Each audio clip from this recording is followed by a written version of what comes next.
I have a simple submission before the honorable court. ബഹുമാനപ്പെട്ട കോടതി, ക്രൈംബ്രാഞ്ചിൻ്റെ അന്വേഷണ പ്രകാരം അഡീഷണൽ പ്രതിയായി പേര് ചേർക്കപ്പെട്ടിട്ടുള്ള ആ 4 പേർക്ക് വേണ്ടിയാണ് ഞാനിവിടെ നിൽക്കുന്നത്. സ്പെഷ്യൽ പ്രോസിക്യൂട്ടർ ഹാജരാക്കിയ PW6 ഗവൺമെന്റ് സർജനെ വിസ്തരിക്കണം. പ്രൊസീഡ്. താങ്കളാണ് ബോഡി പോസ്റ്റ്മോർട്ടം ചെയ്തത് അല്ലേ? അതെ. പോസ്റ്റ്മോർട്ടം റിപ്പോർട്ടിൽ പറയുന്നു പീഡന ശ്രമവും തലക്കടി കൊണ്ടതുമാണ് മരണകാരണമെന്ന്. യെസ്. ഒപ്പം മറ്റൊരു പ്രധാനപ്പെട്ട ഒബ്സർവേഷൻ കൂടി. നമ്മുടെ ഈ വിക്ടിം മരിക്കുന്നതിന് 2 മാസങ്ങൾക്ക് മുൻപ് അബോർഷൻ ചെയ്തതായി റിപ്പോർട്ടിൽ പറയുന്നുണ്ട്. And it happen to be a surgical abortion അല്ലേ? Yes, exactly. ഡോക്ടർ പ്രസാദ്, ഈ റിപ്പോർട്ട് തയ്യാറാക്കിയ താങ്കൾ ഏത് മെഡിക്കൽ കോളേജിൽ നിന്നാണ് MBBS MD പാസ്സായത്? What your honour, he is trying to. ആൺസ്പർശമില്ലാതെ ദിവ്യഗർഭം ധരിച്ച പരിശുദ്ധ കന്യാമറിയത്തിന് പോലും ഒരു ഗർഭപാത്രം ഇല്ലാതിരുന്നതായി എങ്ങും പറയുന്നില്ല. പക്ഷേ ഈ നിൽക്കുന്ന ഗവൺമെന്റ് സർജനെ അതിനേക്കാൾ ദിവ്യമായി ഗർഭം ധരിപ്പിക്കാനും അത് അബോർട്ട് ചെയ്യിപ്പിക്കാനും റിപ്പോർട്ടുകളിലൂടെ കഴിയും. സംഭവം നടക്കുന്നതിന് 8 മാസങ്ങൾക്ക് മുമ്പുള്ള ഈ വെരിഫൈഡ് റിപ്പോർട്ട് പ്രകാരം പെൺകുട്ടിക്ക് സെർവിക്കൽ ക്യാൻസർ ആയിരുന്നുവെന്നും ലിറ്റിൽ ഫ്ലവർ ഹോസ്പിറ്റലിൽ ട്രീറ്റ് ചെയ്യുന്നതിന്റെ ഭാഗമായിട്ട് പെൺകുട്ടിയുടെ സെർവിക്സും യൂട്രസും സർജിക്കലി റിമൂവ് ചെയ്തതിന്റെ റിപ്പോർട്ടാണത്. ഡേറ്റഡ് 14/8/2016. അതിന് എനിക്ക് വലിയ പ്രശ്നമൊന്നുമില്ലെന്നല്ലേ ഡോക്ടർ പറഞ്ഞു? ചെറിയ സർജറി അല്ലേ? Hereby submitting the report.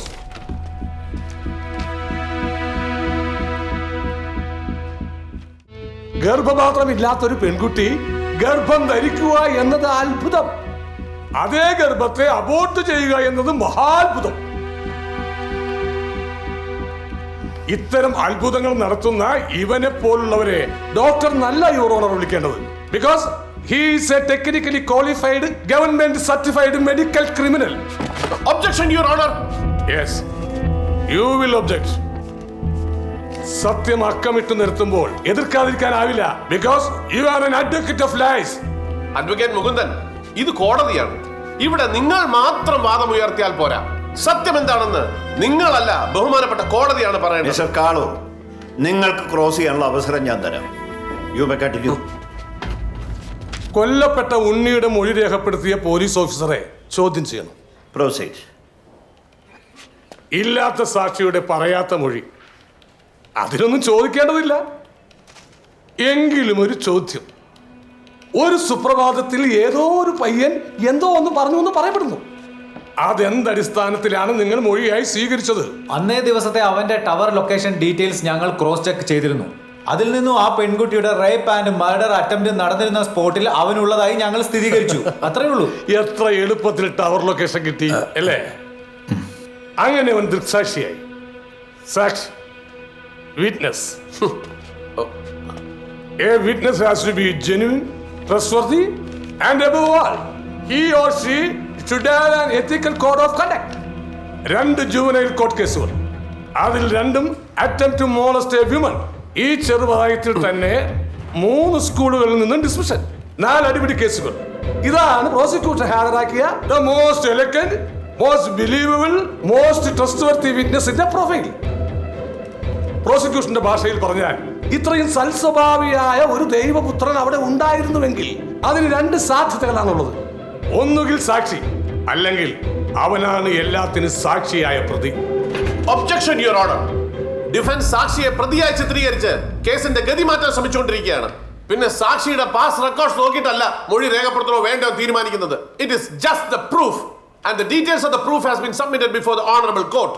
പിന്നെ മുൻകാല ജീവചരിത്രം നോക്കിയാണ് മൊഴി രേഖപ്പെടുത്തുന്നതെങ്കിൽ ഇവിടെ മരിച്ചുപോയ പെൺകുട്ടിയുടെ മുൻകാല ചരിത്രം ഒരു വട്ടം ചർച്ച ചെയ്ത് എല്ലാവരും ഓർത്തെടുത്താൽ നന്നായിരിക്കും. You can check the records, advocate Mukundan.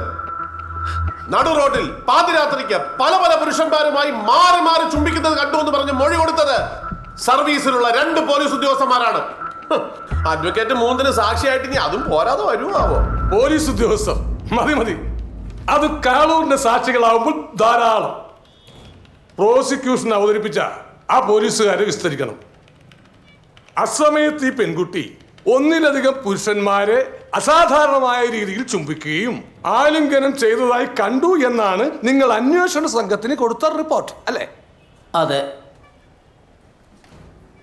അസമയത്തൊരു പെൺകുട്ടി. ആ, ഏതാണ് ആ സമയം? നിങ്ങൾ ആ സമയത്ത് പെൺകുട്ടിയെ കണ്ടവരില്ലേ? എനിക്കറിയാൻ പാടില്ലാത്തോണ്ട് ചോദിക്കുക. ഏത് സമയമാണ് ഒരു പെൺകുട്ടിക്ക് അസമയം? അത് ഏ? അല്ല, ആ പറയൂ, ഞങ്ങളൊക്കെ ഒന്ന് കേൾക്കട്ടെ. അത് പിന്നെ രാത്രി. രാത്രി അസമയമാണോ? അല്ല, ഞാൻ അപ്പൊ അങ്ങനെയല്ല, പാതിരാത്രി. പാതിരാത്രി അസമയമാണ്. പാതിരാത്രിയല്ലേ സാറേ? അപ്പോൾ ഒരു പെൺകുട്ടിയെ അസാധാരണമായ രീതിയിൽ കണ്ടാൽ ഓക്കെ ഓക്കെ ഓക്കെ ഓക്കെ എന്താണ് ഈ അസാധാരണം? അത് ആ അത് പിന്നെ ഒബ്ജക്ഷൻ യുവർ ഓണർ. ഡിഫൻസ് സാക്ഷികളെ അനാവശ്യമായി ചോദ്യങ്ങൾ ഉന്നയിച്ച് കൺഫ്യൂസ് ചെയ്യിക്കുകയാണ്. എങ്കിൽ നിങ്ങൾ പറയണം, എപ്പോഴാണ് ഒരു പെൺകുട്ടിക്ക് ഈ നാട്ടിൽ അസമയമെന്ന്? നിയമപുസ്തകങ്ങൾ മാത്രം ഉദ്ധരിച്ച് വാദിക്കുന്ന മിസ്റ്റർ കാളൂർ പറയണം, ഇന്ത്യൻ നിയമവ്യവസ്ഥ അനുസരിച്ച് എപ്പോഴാണ് ഒരു പെൺകുട്ടിക്ക് അസമയം? അങ്ങനെ ആണിന് മാത്രമില്ലാത്തൊരു അസമയം ഒരു പെൺകുട്ടിക്ക് മാത്രമായിട്ട് ഇവിടെ ഉണ്ടെങ്കിൽ it's an infringement of the basic rights of an Indian citizen, right to equality, article 14 of Indian constitution. അസമയത്ത് ഒരു പെൺകുട്ടിയെ കണ്ടതായി സാക്ഷികൾ മൊഴി രേഖപ്പെടുത്തുമ്പോൾ ആ സമയം ഏതാണെന്ന് കൃത്യമായി രേഖപ്പെടുത്താൻ കോടതിക്ക് കഴിയണം. മിസ്റ്റർ മുകുന്ദൻ, നിങ്ങൾ ബഹുമാനപ്പെട്ട കോടതിയുടെ പ്രിവിലേജസിനെ ഒരിക്കലും ചോദ്യം ചെയ്യരുത്. I will question the court.